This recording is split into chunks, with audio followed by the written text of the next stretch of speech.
ఉన్నత విద్యా యోగ్యత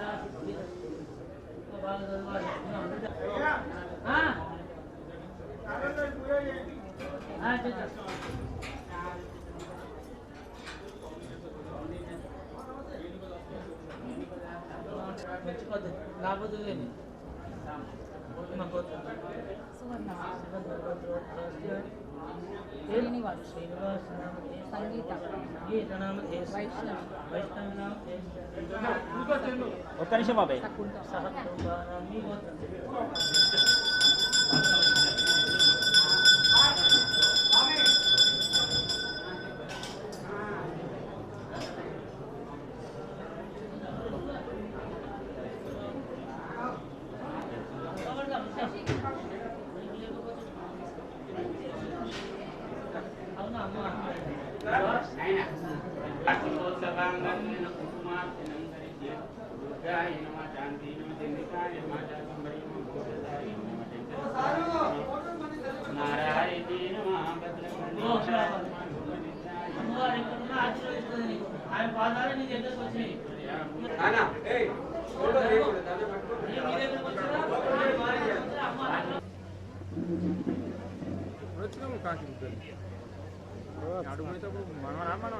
మనోడు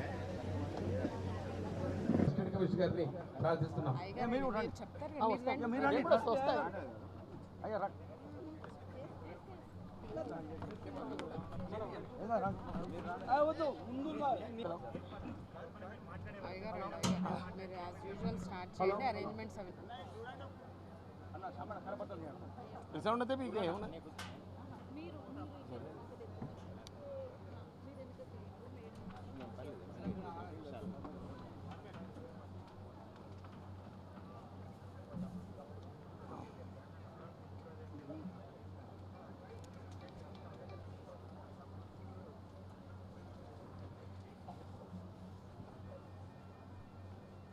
గాంచినటువంటి శ్రీ భద్రకాళి అమ్మవారి దేవస్థానం నందు కళ్యాణ బ్రహ్మోత్సవాలు ఈ నెల 19వ తారీఖు నుంచి 30వ తారీఖు ఇప్పటి వరకు అయ్యగారు వివరించిన విధంగా మనకి కళ్యాణ బ్రహ్మోత్సవాలు 19వ తారీఖు నుంచి అంటే ఆదివారం రోజు నుంచి 30వ తారీఖు వరకు జరుగుతున్నాయి. చేస్తాము. ఈసారి నిర్వహించే 19వ తారీఖు నుంచి ఈ నెల 30వ తారీఖు వరకు నిర్వహించే బ్రహ్మోత్సవాల్లో భక్తులకు కావాల్సినటువంటి సదుపాయాలన్నింటినీ గౌరవ ఈవో గారి అనుమతితోడి మరియు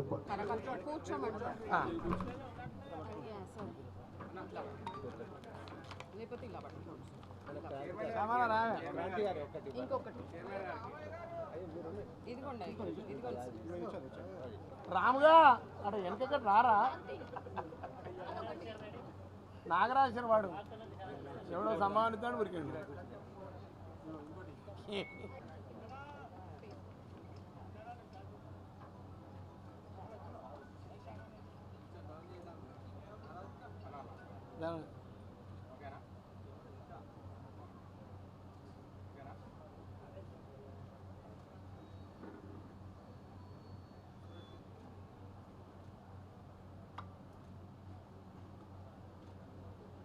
భద్రకాళి శరణం మమ. భద్రం శుద్ధాత్మ విజ్ఞానం భద్రలోకానురూపం మంగళ కలయతి జనయతీతి భద్రకాళి అని శాస్త్రాలు చెప్తున్నాయి. ఏ పరమాత్మ చైతన్యం నమ్మిన వారికి మంగళములను భద్రములను శ్రేయ సంపదలను ముక్తికి కావలసిన శుద్ధాత్మ జ్ఞానాన్ని ప్రసాదిస్తుందో ఆ పరమాత్మ చైతన్య స్వరూపమే భద్రకాళి. కాబట్టి భద్రకాళి శరణమ్మమ అంటే ఇహపర సుఖాలు కలుగుతాయని శాస్త్రములు చెప్పాయి. అట్లాంటి భద్రకాళి అమ్మవారు దేవీ భాగవత మహాపురాణాన్ని అనుసరించి దుర్గాష్టమి అనబడే మహాష్టమి నాడు దుర్గ భద్రకాళిగా అవతరించి భద్రకాళిగా ప్రాదుర్భావం చెంది భూమండలం మీద అవతరించిన పరమ పావనమైన పుణ్య ప్రదేశంగా కాకతీయుల రాజధాని ఏకశిలా నగరంగా చరిత్ర ప్రసిద్ధిగాంచిన వరంగల్ మహానగరంలోని భద్రకాళి దేవస్థానం. ఈ దేవస్థానం విదేశీయుల దండయాత్రల వలన కాకతీయ సామ్రాజ్య పతనంతో పాటు ఆలయం మొత్తం మట్టిలో కూరుకుపోయిన పురజనుల సహకారం ప్రధానంగా మీ మీడియా వాళ్ళ యొక్క భక్తి శ్రద్ధలు ధర్మశ్రద్ధ మేరకు మీరు చేసిన ప్రచారానికి తన పురావైభవాన్ని సంతరించుకొని ఈరోజు ఈ స్థితికి వచ్చింది. దానికి మీ అందరికీ కృతజ్ఞతలు చెప్తూ ఉత్సవాలు ఎందుకు చేస్తున్నామంటే శాస్త్రాలు చెప్పాయి. ఎందుకు చెప్పాయి? సర్వే భద్రాణి పశ్చంతు మా కశ్చిత్ దుఃఖ భాగ్వవేత్. ప్రతి మనిషి సుఖంగా ఉండాలి, ఎవడు దుఃఖపడకూడదు అనేది ఆ అమ్మవారు కావాలి. మరి మనిషి జీవుడు అనేవాడు ప్రారబ్ధ వశంలో సుకృత దుష్కృతాల ఫలితంగా సుఖ దుఃఖాన్ని అనుభవిస్తూ ఉంటాడు. అందులో ఈ కలి ప్రభావం ఏమిటి అంటే చెయ్యకూడనివి చేయిస్తాడు, చేయవలసినవి చేయించడు. తద్వారా చేయకూడనివి చేయడం వల్ల ఏ పాపమైతే సంక్రమించి భూతగణంచే జీవుడు పీడింపబెడుతూ ఉంటాడో ఆ పాపాన్ని నశింపజేసి ఆ మనిషిని సన్మార్గంలో పెట్టి సక్రమంగా ప్రవర్తింపజేసి ఇహపర సుఖాలను ఇహలోకంలో దైన్య స్థితి లేకుండా పరంలో ముక్తిని ప్రసాదించే విధంగా చేసేవి ఈ ఆగమ శాస్త్రాలు. ఆ ఆగమ శాస్త్రాలు ఈ వైశాఖ మాసంలో ఈ అమ్మవారికి బ్రహ్మోత్సవాలను చెప్పాయి. ఆ శాస్త్రం ప్రకారం క్రమక్రమంగా ఈ ఉత్సవాలు దినదిన ప్రవర్ధమానంగా జరపబడుతూ ఉన్నాయి. గత 12 సంవత్సరాల నుంచి మీ యొక్క ప్రోత్సాహంతో విశ్వవ్యాప్తమైనాయి. ప్రతిరోజు కార్యక్రమాలు ఏమిటి? రోజు ప్రథమే వృషవాహస్య అంకురార్పణ ఈ సంవత్సరం 19వ తారీఖు ఆదివారం నాడు జరుగుతూ ఉంటుంది. కాబట్టి అంకురార్పణ 19వ తారీఖు ఆనాడు. అట్లాగే ప్రథమే వృషవాహస్య ఏ రోజు బ్రహ్మోత్సవాలు 10 రోజుల పాటు జరుగుతాయి. ఉదయం ఏ వాహనం మీద అమ్మవారిని ఊరేగించాలి, సాయంత్రం ఏ వాహనం మీద అమ్మవారిని ఊరేగించాలి, ఉదయం ఏ రూపంలో అమ్మవారిని అలంకరించాలి, సాయంత్రం ఏ రూపంలో అలంకరించాలి, ఏ పూజ ఎట్లా చేయాలి, ఇవన్నీ మనకు శాస్త్రం చెప్పాయి. ఆ శాస్త్రం ప్రకారం మనం నడుస్తాం శాస్త్ర పద్ధతిలో. అట్లాగే మళ్ళీ ఇవన్నీ మీకు అందరికీ తెలిసినదే కరపత్రంలో వివరించబడింది. మళ్ళీ అట్లాగే సమస్త వర్ణముల వారు అమ్మవారి యొక్క ఆరాధనకు అర్హులు.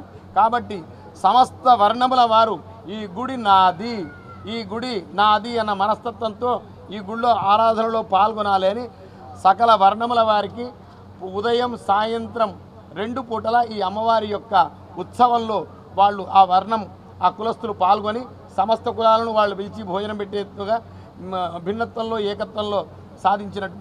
ఏకత్వాన్ని సాధించే మార్గంలో గత 12 ఏళ్ల నుంచి మీ అందరి యొక్క ప్రోత్సాహంతో వరంగల్ నగరంలోని అన్ని వర్ణాల వారు పాల్గొని ఈ ఉత్సవాన్ని జయప్రదం చేస్తున్నారు. అదేవిధంగా మీరందరూ కూడా ఈ సంవత్సరం కూడా అట్లాగే మీ యొక్క సహకారంతో ఈ ఉత్సవాన్ని జయప్రదం చేయాలి. ఈసారి శంకర జయంతి వైశాఖ శుద్ధ పంచమి నాడు వచ్చింది. ఈసారి ఏమిటి అంటే మనకు భక్తులు అంటే రామానుజులు, భగవద్ రామానుజులే కావచ్చు, శంకరాచార్యుల వారే కావచ్చు, మధ్వాచార్యులే కావచ్చు, వీళ్ళ యొక్క జయంతులన్నీ మనం ఏం చేస్తామంటే తత్కాల వ్యాప్తమైన తిథి మేరకు చేస్తాం. అమ్మవారి యొక్క ఉత్సవం వచ్చేసరికి మిగులును చూస్తాం.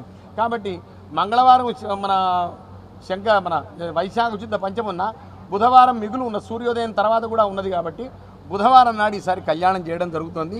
ఈసారి శంకర జయంతి అమ్మవారి కళ్యాణాలు వేరువేరుగా వచ్చాయి. కాబట్టి అవన్నీ కూడా దాంట్లో వివరించడం జరిగింది. మరి ఈ ప్రతినిత్యం అమ్మవారికి ఎంతో వైభవంగా జరపబడే ఈ ఉత్సవాలను మీరు ప్రజాబాహుళ్యానికి మీ మాధ్యమముల ద్వారా అందించి ఉత్సవాలను జయప్రదం చేసి స్వయం తీర్థ పరాంతారైతే అన్నట్టు భక్తులను తరింపజేయడంతో పాటు మీరు కూడా తరించాల్సిందిగా ఆ అమ్మవారిని అనుగ్రహించవలసిందిగా ప్రార్థిస్తూ ఏర్పాట్లన్నీ ఈవో గారు చెప్తారు. అయ్యగారు వివరించిన విధంగా మనకు భద్రకాళి దేవస్థానం నందు బ్రహ్మోత్సవాలు 19వ తారీఖు ఆదివారం నుంచి 30వ తారీఖు వరకు జరగనున్నాయి. 19వ తారీఖు అంకురార్పణతోటి ఈ కార్యక్రమాలు ప్రారంభం కానున్నాయి. మనం ఆ రోజు స్థానిక ఎమ్మెల్యే గారి చేతుల మీదుగా జ్యోతి ప్రజ్వలన గావించి కార్యక్రమాన్ని ప్రారంభించడం జరుగుతుంది. ఈ ఉత్సవాలలో భాగంగా ప్రతిరోజు ఉదయం ఒక వాహన సేవ, అదేవిధంగా సాయంత్రం ఒక వాహన సేవ ఉభయదాతల ద్వారాగా నిర్వహించడం జరుగుతుందండి. దీనికి సంబంధించి మనకి ముఖ్యమైన రోజులు 21వ తారీఖు మన శంకర జయంతి కార్యక్రమాన్ని కూడా నిర్వహించడం జరుగుతుంది. అదేవిధంగా 22వ తారీఖు శ్రీ భద్రకాళి భద్రేశ్వర్ల కళ్యాణం కూడా ఆ రోజు సాయంత్రం 7 గంటలకు నిర్వహించడం జరుగుతుంది. ఈ కళ్యాణంలో పాల్గొనదలిచిన భక్తులు ఎవరైనా ఉంటే 516 రూపాయలు చెల్లించి కళ్యాణంలో కూర్చోవచ్చు. దానికి సంబంధించి ఎవరన్నా పాల్గొనదలిచిన వారు ఆఫీస్ నందు సంప్రదించి రసీదు తీసుకోవాల్సిందిగా కోరుచున్నాము. అదేవిధంగా ఈ ఉత్సవాలంతట్లో కూడాను రాష్ట్ర నలుమూలల నుంచి వచ్చే భక్తుల కొరకు దేవస్థానం నందు అన్ని ఏర్పాట్లు చేయడం జరుగుతున్నది.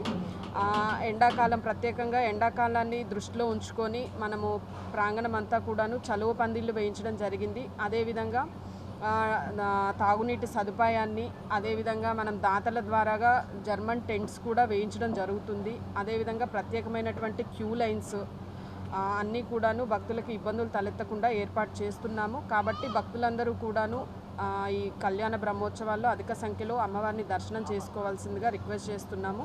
అదేవిధంగా ఈ కార్యక్రమాలన్నీ కూడాను ప్రజల్లో మరింత విస్తృతంగా తీసుకెళ్లవలసిందిగా me print and electronic media మిత్రులందరినీ కూడాను రిక్వెస్ట్ చేస్తున్నాము. Thank you. ధర్మకర్తలు అందరూ కూడా అందరికీ నమస్కారం. మీడియా ప్రెస్ మీట్కి వచ్చిన మీడియా మిత్రులందరికీ కూడా హృదయపూర్వక నమస్కారం, అభినందనలు. ఈ ప్రతి సంవత్సరం జరిగే ఈ బ్రహ్మోత్సవాల సందర్భంగా ఈ సంవత్సరం కూడా మనం ఈ వైశాఖ పాడ్యం నుండి 19వ తారీఖు నుండి 30వ తారీఖు వరకు దిగ్విజయంగా అమ్మవారి బ్రహ్మోత్సవాలు జరుపుతున్నాము. విశేషంగా శంకర జయంతి, అమ్మవారి కళ్యాణోత్సవం కూడా ప్రతి సంవత్సరం జరిగినట్టుగానే ఈ సంవత్సరం కూడా జరుగుతుంది. ప్రతి సంవత్సరం లాగానే ఈ సంవత్సరం కూడా అన్ని కార్యక్రమాలు కూడా భక్తుల ప్రోత్సాహంతో జరుగుతుంది. వీటన్నిటికీ కూడా మీడియా మిత్రులందరూ కూడా మీరు ఈ అన్నిటినీ కూడా చక్కగా ప్రజల్లోకి వాటిని తీసుకుపోయి వాటి విశిష్టత మీరు ప్రచారం చేస్తే కనుక ప్రతి సంవత్సరం కంటే ఈ సంవత్సరం ఇంకా భక్తులు ఎక్కువ సంఖ్యలో వచ్చే అవకాశం ఉంటుంది. ఈసారి డెవలప్మెంట్ సందర్భంగా ప్లేస్ కూడా చాలా విశాలంగా ఏర్పాటు చేయడం అయింది. పోయినసారి కంటే కూడా ఈసారి కంజెషన్ తక్కువ ఉండేటట్టుగా ఎంతమంది భక్తులు వచ్చినా కానీ స్పేస్ కన్స్టెంట్ లేకుండా ఏర్పాట్లు కొంచెం విశాలంగా జరిగింది. ఈసారి స్పేస్ చుట్టూ కూడా పక్కన పార్కింగ్ స్పేసే కానీ భక్తులకు ఉండడానికి చేసే కానీ ఒకటే ఇబ్బంది ఏంటంటే ఎండాకాలం వేడి యొక్క ఇబ్బంది ఉంటుంది. దానికి అనుగుణంగా మేడం గారు చెప్పినట్టుగా నీడల కోసం ఈ పందిర్లు వేయడము, టెంట్స్ వేయడము కూడా జరుగుతుంది. మంచినీళ్ళ సదుపాయం, వాటికి వచ్చిన వాళ్ళకి కాళ్ళు కడుక్కునే సదుపాయం, ఇవన్నీ కూడా ఏర్పాట్లు చేయడం అవుతుంది. క్యూ లైన్లు కూడా ఇంకొంచెం సక్రమంగా విశేషంగా ఏర్పాటు చేయడం కూడా జరుగుతుంది. మీడియా మిత్రులందరికీ కూడా మా తరఫున ప్రార్థన ఏమంటే మీరు ఎవరికి ఏ రకమైన ఇబ్బందులు చేస్తాము, వీటన్నిటికీ కూడా మీ సంపూర్ణ సహకారాలు కావాలని కోరుకుంటూ ధన్యవాదాలు.